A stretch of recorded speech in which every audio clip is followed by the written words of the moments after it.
আসসালামু আলাইকুম গাইস, আমরা বসে পড়েছি শেষ রোজার ইফতারি নিয়ে। আমরা ইফতার করব আমার ফ্যামিলির সঙ্গে। আমরা সবাই এই যে দেখুন, এদিকে সব রকম ফল নিয়েছি।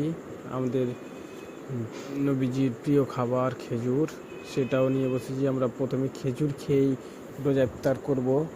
এদিকে সব রকম ফল, এদিকে তেলে ভাজা বেগুনি, কচুরি, চপ সব কিছুই আছে।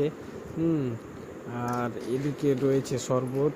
হ্যাঁ, শরবত তৈরি করছে আমার মিসেস।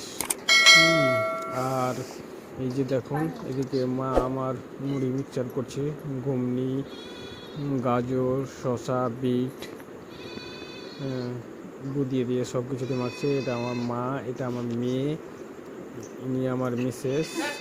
হ্যাঁ, সবাই আমরা বসে পড়েছি। আমার মেয়ে সবটাই রোজা করলো। ছোট্ট মেয়েকে এত বারণ করি তবুও সত্যি করছে না। এই যে আমি রোজা ইফতারের জন্য বসে পড়েছি। আমি রোজা ইফতার করলাম খেজুর খেয়ে প্রথমে। আমি না, সবাই। চলো বন্ধুরা, রোজা ইফতার। আল্লাহ হাফেজ, পরে কথা হবে।